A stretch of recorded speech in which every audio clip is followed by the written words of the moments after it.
Spectroscopy. ठीक है, net के बारे में अब हम जो वीडियोस स्टार्ट कर रहे हैं CSIR केमिकल नेट को लेके, वो हम स्पेक्ट्रोस्कोपी की वीडियो शुरू करेंगे, लेक्चर्स शुरू करेंगे। ठीक है, तो सबसे पहले आपको पता होना चाहिए स्पेक्ट्रोस्कोपी है क्या, सब्जेक्ट किससे डील करती है। ठीक है, the science dealing with study of radiation, which radiations, electromagnetic radiations with matter and helps in the study of atomic and molecular structure। वो साइंस, केमिकल साइंस की वो ब्रांच जो हमें स्टडी करती है, हमारे एटॉमिक स्ट्रक्चर, हमारे मॉलिक्यूलर स्ट्रक्चर को स्टडी करने में हेल्प करती है with the help of electromagnetic radiations. क्या कहलाती है? स्पेक्ट्रोस्कोपी कहलाती है। ठीक है, क्या कहलाती है? स्पेक्ट्रोस्कोपी कहलाती है। तो देखिए, इसमें टर्म आई इलेक्ट्रोमैग्नेटिक रेडिएशन, तो आपको पता होना चाहिए इलेक्ट्रोमैग्नेटिक रेडिएशंस होती क्या है।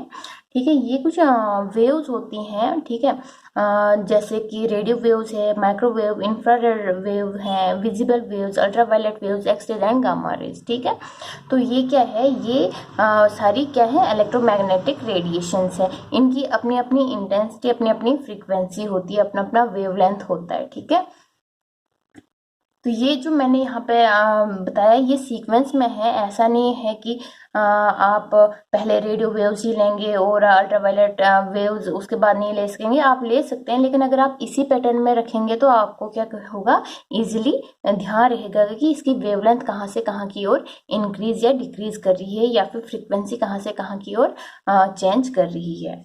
तो ये यहाँ पे बताया हुआ है कि फ्रीक्वेंसी जो होती है वो इंक्रीज करती है जैसे ही हम क्या करते हैं? रेडियो वेव से होते हुए कहाँ की ओर चलते हैं? Microwave, infrared, visible, UV, X ray and gamma rays की ओर, और इसी डायरेक्शन में इसका वेवलेंथ क्या करता है? डिक्रीज करता है। On the basis of study of each type of radiation, spectroscopy is divided into सब टॉपिक्स। ठीक है, जैसे हम देखिए स्पेक्ट्रोस्कोपी, अब हमने क्या करना है, मैंने आपको बताया कि हम इलेक्ट्रोमैग्नेटिक रेडिएशंस को जब हम एक किसी मैटर पर डालेंगे, ठीक है, क्या करेंगे? इंसिडेंट करवाएंगे, तो वहां पे कुछ ना कुछ चेंजिंग्स आएंगे, और उन चेंजिंग्स की हेल्प से हम क्या करते हैं?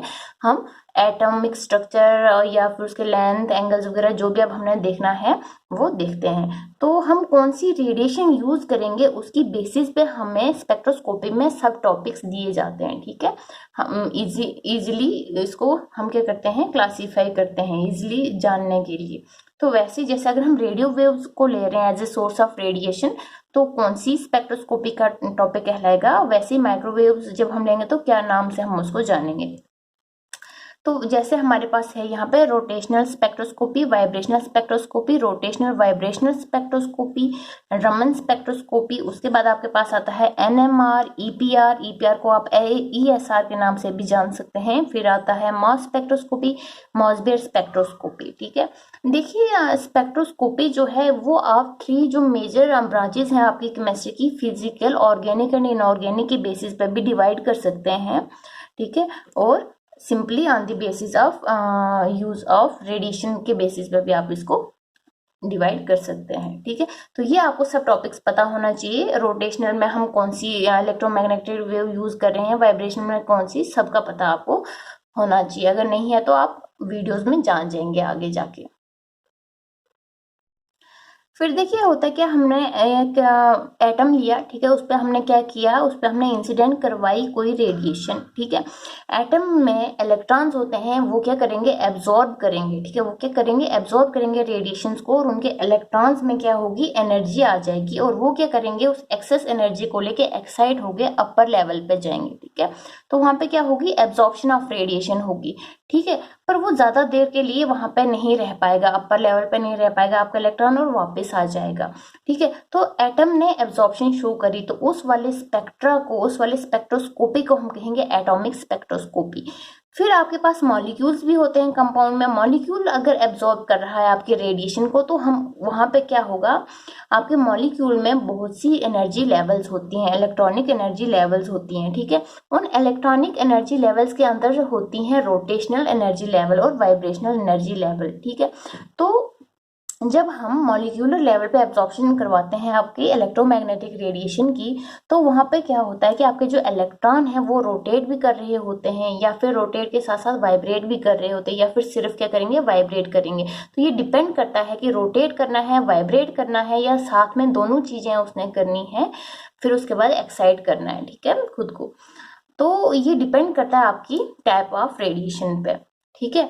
तो on the basis of type of radiation used for absorption in case of molecule, the spectroscopy is known as molecular spectroscopy, ठीक है। तो अगर आपका जो एटम है, एटम ने एब्जॉर्प्शन शो किया, तो वो आपको जो स्पेक्ट्रा देगा आगे, तो वो स्पेक्ट्रा कैसा होगा, आपको जो सिग्नल मिलेगा, इंफॉर्मेशन मिलेगी, तो वो कैसे मिलेगी, वो मिलेगी एक लाइन की फॉर्म में, ठीक है। क्या मिलेगी, एक लाइन की फॉर्म में मिलेगी।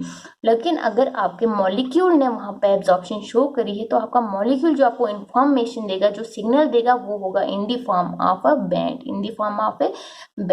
तो अभी आपको ये सिग्नल वगैरह की समझ नहीं आ रही होगी कुछ लोगों को, तो चलिए आगे देखते हैं कि कैसे क्या होना है, ठीक है। तो ये है कि आपके पास एटॉमिक स्पेक्ट्रम होगा, मॉलिक्यूलर स्पेक्ट्रम होगा। याद रखिएगा, एटॉमिक स्पेक्ट्रा क्या देता है आपको, लाइन देता है। एटॉमिक स्पेक्ट्रम में आप क्या, आपको सिग्नल कैसे मिलता है, सिर्फ एक सिंगल लाइन के तौर पे मिलती है। लेकिन मॉलिक्यूलर स्पेक्ट्रम में आपको क्या मिलता है, बैंड मिलता है, पूरा एक बैंड मिलता है, ठीक है। ये देखिए, यहाँ पे मैंने आपको बताया हुआ है कि ये जो है मॉलिक्यूलर स्पेक्ट्रम की पिक होगी यहाँ पे। इसमें देखिए, ये जो मेजर है ये क्या है, ये इलेक्ट्रॉनिक लेवल है। मैंने यहाँ पे दो ही दिखाई है, electronic level first, electronic level second. इसके अंदर देखिए यहाँ पे आपको क्या मिल रही है, वाइब्रेशनल लेवल है, जो ठीक है, जो डार्क ब्लैक पेन से दी हुई ये ब्लैक, ये क्या है, 0 1 2 3, ये क्या है, वाइब्रेशनल लेवल है। और हर वाइब्रेशनल लेवल के अंदर जाके आपको और भी डिम कलर में कुछ लाइन्स दिख रही है, ठीक है। ये लाइन्स हैं रोटेशनल लेवल्स की, ठीक है। तो आपको पता चल गया होगा इससे कि आपके सबसे कम एनर्जी किसके लिए लगेगी, रोटेशन के लिए, फिर वाइब्रेशन के लिए, और उसके सबसे ज्यादा किसके लिए, इलेक्ट्रॉनिक लेवल से ट्रांजिशन शो करने के लिए, ठीक है। तो आपकी जो रोटेशनल और वाइब्रेशनल लेवल होती है वो स्टार्ट होती है 0 से, 0 1 2 3 एंड सो ऑन, ठीक है। लेकिन जो आपके इलेक्ट्रॉनिक लेवल्स हैं, जिसको आप n से डिनोट करते हैं, वो 0 से नहीं बल्कि 1 से शुरू होती है। कहाँ से, 1 से शुरू होती है। तो ध्यान रखिएगा, वाइब्रेशनल लेवल को v से आप डिनोट करते हैं, रोटेशनल लेवल को आप j से डिनोट करते हैं, एंड वाइब्रेशनल और रोटेशनल लेवल जो होती हैं वो स्टार्ट होती हैं 0 से 1 2 3 आगे जहां तक भी आप जा सकते हैं वहां तक। लेकिन जो आपके इलेक्ट्रॉनिक लेवल्स हैं वो सिर्फ 1 से शुरू होते हैं। अब देखिए, आप स्पेक्ट्रा की बात कर रहे हैं, रेडिएशन की एब्जॉर्प्शन होनी है, इलेक्ट्रॉन की एक्साइटेशन होनी है, और एक्साइट होने के बाद कुछ देर के बाद उसने वापस अपने जो उसकी ग्राउंड स्टेट होगी वहां पे वापस आना है। तो दैट मीन्स आप देखोगे कि वहां पे एब्जॉर्प्शन भी होगी और एमिशन भी होगी, ठीक है। किसकी एब्जॉर्प्शन है, एमिशन होगी, एनर्जी की, ठीक है। तो जब आपके पास एनर्जी एब्जॉर्ब हो रही होगी, तो वो ग्राउंड लेवल से अपर लेवल, ग्राउंड लेवल से अपर, या आप कह सकते हैं एक्साइटेड लेवल पे जाएगा, ठीक है। और उस टाइम वो क्या करता है, एनर्जी एब्जॉर्ब करता है, और उस स्पेक्ट्रोस्कोपी को कहते हैं एब्जॉर्प्शन स्पेक्ट्रोस्कोपी। लेकिन वहीं पे कुछ देर रहने के बाद उसके पास जब एनर्जी यूज हो चुकी होती है, तो वो अपर लेवल पे टिक नहीं पाता। तो उस टाइम क्या होता है, आपका इलेक्ट्रॉन चुपचाप करके अपने घर की वापसी करता है, मतलब वो अपने ग्राउंड स्टेट पे आने की कोशिश करता है। तो उस टाइम पे कुछ परसेंट जो बची होगी, जो ग्राउंड लेवल पे जितनी एनर्जी चाहिए होती है उससे थोड़ा सा अमाउंट ज्यादा जो बचा होगा, वो ये इलेक्ट्रॉन क्या करेगा, एमिट करेगा। वो क्या करेगा, ये इलेक्ट्रॉन एमिट करेगा in the form of energy, और वापस आ जाएगा अपने ग्राउंड लेवल पे, और इस प्रोसेस को कहते हैं एमिशन, और ये स्पेक्ट्रोस्कोपी कहलाती है, एमिशन स्पेक्ट्रोस्कोपी। देखिए, आप देखेंगे एब्जॉर्प्शन स्पेक्ट्रोस्कोपी भी, एमिशन स्पेक्ट्रोस्कोपी भी, लेकिन मोस्टली आप देखेंगे एब्जॉर्प्शन टाइप की स्पेक्ट्रोस्कोपी। क्यों, वो इसलिए क्योंकि जो आपका एब्जॉर्प्शन स्पेक्ट्रोस्कोपी है वो इजी टू हैंडल होती है, ठीक है। आप उसको इजीली हैंडल कर सकते हैं, लेकिन आपकी एमिशन जो होती है ये इतना इजीली हैंडल नहीं कर सकते हैं आप, क्योंकि इसके लिए सिर्फ अल्ट्रावायलेट या फिर विजिबल वेव्स की जरूरत होती है, ठीक है। इन चीजों का ध्यान रखना कि एब्जॉर्प्शन जो है, एब्जॉर्प्शन स्पेक्ट्रोस्कोपी है, it is easy to use, but the emission is not that much easy to use और हैंडल। ठीक है, तो अब हम शुरू करते हैं जो मेन चीज है आपको समझने के लिए, आपको पढ़ने के लिए। तो मेन चीज जो है वो है रोटेशनल स्पेक्ट्रोस्कोपी। आज हमारे CSIR के लेक्चर्स की शुरुआत जो होगी, मेन होगी, वो यहीं से होगी, रोटेशनल स्पेक्ट्रोस्कोपी। देखिए रोटेशनल स्पेक्ट्रोस्कोपी में अब क्या होता है। ठीक है, रोटेशनल स्पेक्ट्रोस्कोपी को जानने के लिए हम क्या करते हैं, एक स्पेशल टाइप की रेडिएशन लेंगे। ठीक है, हम सारी रेडिएशंस को नहीं लेंगे, एक रेडिएशन लेंगे, वो कौन सी है चलिए देखते हैं। ठीक है, इसमें हम लेते हैं माइक्रोवेव्स। कौन सी? Microwave. Radiation used is microwaves, provides the precise information about the molecules, bond length, bond angles and dipole moment। ठीक है, क्या होता है, किसके बारे में आपको ये इंफॉर्मेशन देती है? बॉन्ड लेंथ के बारे में, बॉन्ड एंगल्स के बारे में, डायपोल मोमेंट के बारे में। ठीक है, स्ट्रक्चर जो है मॉलिक्यूल का, आप ये कह सकते हैं कि एटम या मॉलिक्यूल का जो स्ट्रक्चर है उसके बारे में हमें रोटेशनल स्पेक्ट्रोस्कोपी क्या करती है, हेल्प करती है। ठीक है, लेकिन इसकी एक लिमिटेशन है, वो क्या है? इसकी लिमिटेशन जो है, इसमें हम जो सैंपल यूज करेंगे, जिस चीज की हमने स्टडी करनी है, जिस मॉलिक्यूल की हमने स्टडी करनी है, उसको हम सिर्फ गैसियस फॉर्म में ले सकते हैं। क्या करते हैं? उसको हम सिर्फ गैसियस फॉर्म में ले सकते हैं। तो ये एक इसकी लिमिटेशन है। Energy of body rotating about an axis.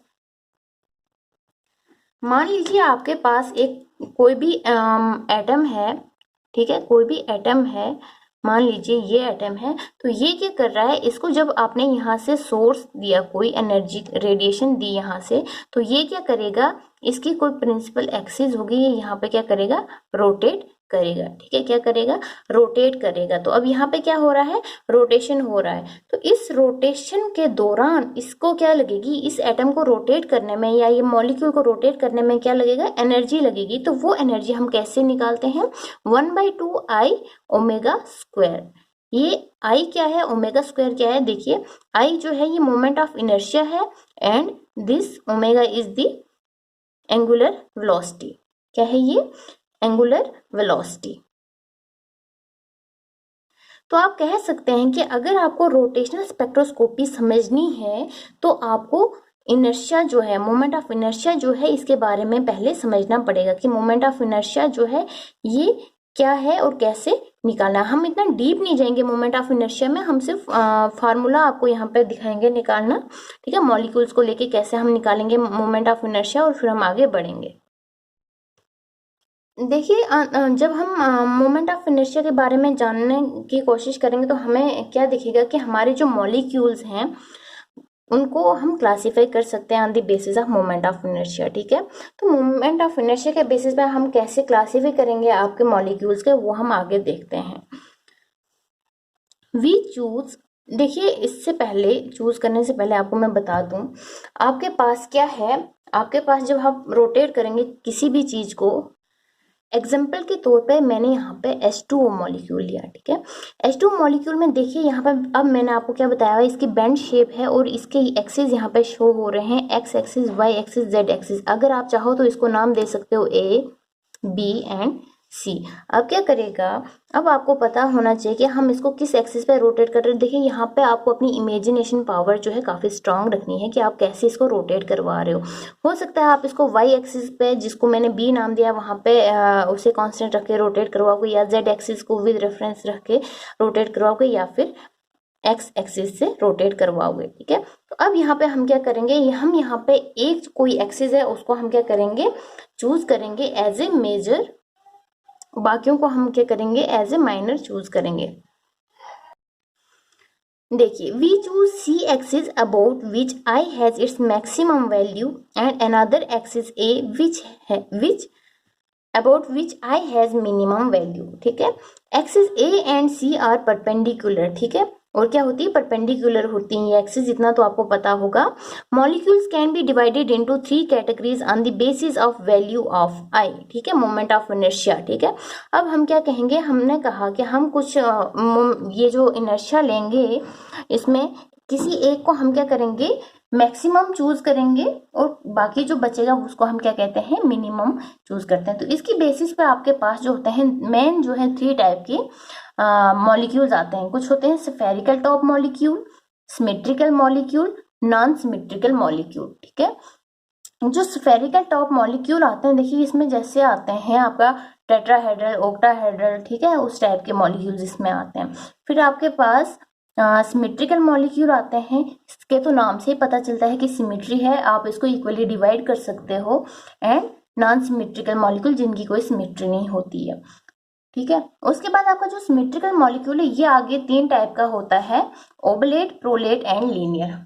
ओबलेट, prolate and linear. देखिए अब क्या करना है, अब हमें इसके बारे में बताएंगे कि इनर्शिया कहाँ पे कितने आपको वैल्यूज आएंगे। ठीक है, जैसे स्फेरिकल टॉप मॉलिक्यूल है तो इसके जो तीनों एक्सिस पे जो आपके इनर्शिया होंगे वो क्या होते हैं, इक्वल होते हैं। ठीक है, IA is equal to IB is equal to IC which is not equal to 0, which is not equal to 0।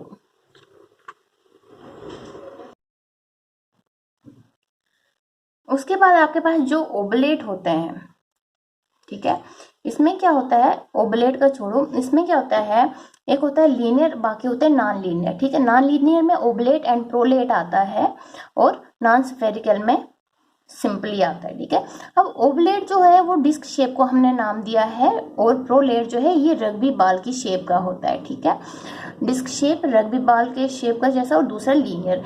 जो आपके पास देखिए यहाँ पे मैंने आपको बताया ऊपर कि हम IC को मैक्सिमम चूज करते हैं, तो अब आपको क्या करना है, आपका जो सिमेट्रिकल वैल्यू होती है इसके पास I की 2 वैल्यूज आती है, इस सिमेट्रिकल मॉलिक्यूल में I की 2 वैल्यूज आएंगी। 3 में से कोई 2 क्या होंगी, इक्वल होंगी, और कोई एक या तो 0 के बराबर होती है या तो फिर ग्रेटर या लेस देन C होती है। ठीक है, तो देखिए ओबलेट के लिए क्या होता है, IA is equal to IB और IC जो है इनसे ज्यादा होती ही है, IA से ज्यादा, इसलिए IC is greater than IA equal to IB। ठीक है, तो इसकी एक वैल्यू इसकी होगी और एक वैल्यू इसकी होगी, तो 2 वैल्यूज आ गई आपके पास मोमेंट ऑफ इनर्शिया की। प्रोलेट में भी आपके पास क्या होता है, IB is equal to IC which in turn is greater than IA, और लीनियर में आपके पास IA जो होता है वो 0 होता है और IB is equal to IC। आपका जो नॉन सिमेट्रिकल होता है उसमें तीनों डिफरेंट वैल्यूज होती हैं। ठीक है, तीनों क्या होती हैं, डिफरेंट वैल्यूज होती हैं। IA is not equal to IB is not equal to IC which in turn is not equal to 0। ठीक है, तो अब हम क्या करेंगे, इनकी जो इनर्शिया है ये हम कैसे निकालते हैं ये देखते हैं। ठीक है, मान लो आपके पास कोई 2 एटम्स हैं A एंड B करके, जिनके बीच बॉन्ड जो है ग्रीन पेन से मैंने शो किया हुआ है बॉन्ड। तो अब क्या करना है, अब देखना है कि इसका मोमेंट ऑफ इनर्शिया आपने कैसे निकालना है। तो मैंने इसका फार्मूला लिख दिया है सिंपली। जब आपके पास मास क्या होता है, ये 2 सिंपल होते हैं आपके पास एटम्स, तो यहाँ पे लिखते हैं हम I is equal to mu R का स्क्वायर। म्यू क्या है, ये रिड्यूस्ड मास है जिसका फार्मूला आप में से बहुतों को पता होगा, जो क्या है, product of 2 masses divided by sum of 2 masses होता है। तो ये सिंपल है, ये मोमेंट ऑफ इनर्शिया तो आप निकाल लेंगे इजीली। लेकिन जब आपके पास ट्राई एटॉमिक मॉलिक्यूल होगा तब क्या करोगे। ठीक है, ट्राई एटॉमिक मॉलिक्यूल के लिए क्या करोगे, उसके लिए 2 फार्मूले होते हैं। ठीक है, वो डिपेंड करता है आपके पास, जो एक तो सेंटर में होगा आपका एटम और 2 जो होते हैं टर्मिनल होंगे। ठीक है, जो टर्मिनल एटम्स हैं अगर वो सेम है तो उसके लिए एक होगा इसका फार्मूला मोमेंट ऑफ इनर्शिया का, और अगर डिफरेंट है तो दूसरा होगा। मान लीजिए ये आपके पास क्या है, मॉलिक्यूल है, ये 2 जो है अलग अलग हैं और ये सेंटर वाला अलग है। ठीक है, अब क्या करना है, अगर हम मान के चलते हैं कि mass of A is equal to mass of C, आप कह सकते हो कि अगर आपके पास सेंटर में है कोई B करके एटम और यहाँ पे है A एटम, तो उसके लिए क्या करना है आपने। ठीक है, उस टाइम दोनों सेंटर से अगर सेम है कनेक्टेड, तो जो डिस्टेंस यहाँ पे होगा वही डिस्टेंस यहाँ पे भी होगा। ठीक है, तो उसके लिए आपके पास क्या होता है, फार्मूला होता है सिंपली मोमेंट ऑफ इनर्शिया का है 2 मास आर का स्क्वायर। ठीक है, आर का स्क्वायर। और अगर आपके पास ये जो है, यहाँ पे आपके पास ये जो सिस्टम है ये डिफरेंट है। मान लीजिए अगर आपके पास यहाँ पे क्या है, ये सेंटर है और यहाँ पे B है और यहाँ पे A है। ठीक है, तो उसके लिए फार्मूला देखिए आपको क्या लगता है। इसके लिए फार्मूला लगता है, मैंने आपको बता दिया कि तीनों का क्या है, डिफरेंट है क्या, मास, और उसके लिए क्या होगा, ये जो आर, ये जो डिस्टेंस है, ये कौन सा डिस्टेंस मैं आगे आपको बताती हूँ, ये आर जो है ये भी डिफरेंट हो जाएगा। तो आप मोमेंट ऑफ इनर्शिया का फार्मूला देंगे ma r² plus mcr², R ये आर डैश है, 12 नहीं समझना है इसको, आर डैश है, आर डैश का square minus mar minus mcr dash का whole square divided by m, total m, ठीक है। इसको टोटल मास आप सम करके निकालेंगे, ठीक है। अब देखिए आपका जो ये r है ना, ये आपकी एक्सिस ऑफ रोटेशन जो होती है उस पे परपेंडिकुलर डिस्टेंस है आपके एटम का, ठीक है। अब देखिए मान लीजिए आपके पास आपका जो कोई एटम है ऐसे है, ठीक है, कोई मॉलिक्यूल है ऐसे है, और वो जो है वो रोटेट कर रहा है इस एक्सिस पे, ठीक है। ये क्या है, ये कोई एक्सिस है जिसपे ये रोटेट कर रहा है। तो इस एक्सिस पे इसका जो परपेंडिकुलर डिस्टेंस होगा, ठीक है, ये जो परपेंडिकुलर डिस्टेंस होगा ये आपका क्या कहलाएगा, ये आपका आर कहलाएगा। व्हाट इज द आर, फार्मूले में जो आर है वो क्या है, R is the perpendicular distance of atom from its axis of rotation, ठीक है। आर का पता चल गया क्या है, ये परपेंडिकुलर डिस्टेंस है एटम का उसकी एक्सिस ऑफ रोटेशन से लेके, ठीक है। और आपका जो मास है, ये मास जो होता है m, जो मास है आपका, ये जो मास है ये एक्चुअल मास है आपका, कौन सा मास है, एक्चुअल मास। अब एक्चुअल मास क्या है, ठीक है, देखिए आपके पास कुछ मास होता है, फॉर एग्जांपल आपके पास कोई मास होगा 6 AMU, ठीक है। तो आपको ये मास नहीं मानना है, आपको मास अगर ये दिया होगा तो आपने इसको एक्चुअल मास में कन्वर्ट करना है बाय मल्टीप्लाइंग मास कांस्टेंट जो होगा उसका, वो क्या है 1.66 × 10⁻⁻24 ग्राम्स, ठीक है। इससे आप क्या करोगे, मल्टीप्लाई करोगे गिवन मास को, वो आपका एक्चुअल मास होगा। तो ये चीज जो है ये यहाँ पे ध्यान रखना है, नोट यहाँ पे दिया हुआ है कि आर जो है, आर क्या है आपका परपेंडिकुलर डिस्टेंस है फ्रॉम एक्सिस ऑफ रोटेशन, और m जो है it is the actual mass, जो क्या है आपका एटॉमिक मास जो दिया होगा उसको मल्टीप्लाई करना है 1.66 × 10⁻⁻24 ग्राम से। अगर कभी आपको केजी में फिर वहां पे पूछा होगा क्वेश्चन तो आपको वहां पे कन्वर्ट करना आना चाहिए। तो आपने देख लिया मोमेंट ऑफ इनर्शिया की बेसिस पे आपके जो मॉलिक्यूल्स है वो कितने टाइप के निकले, 3 टाइप के, spherical top molecules, symmetrical molecules and non symmetrical molecules. और आपके जो सिमेट्रिकल मॉलिक्यूल्स हैं वो आगे कितने टाइप्स के हैं, 3, कौन से, लीनियर, प्रोलेट एंड ओवोलेट, ठीक है। तो ओवोलेट में क्या होता है, आपका जो IC है वो ग्रेटर देन है IA एंड IB, ठीक है। याद रखिए IC को हम मैक्सिमम मान के चलते हैं और IA को मिनिमम मान के चलते हैं, ठीक है।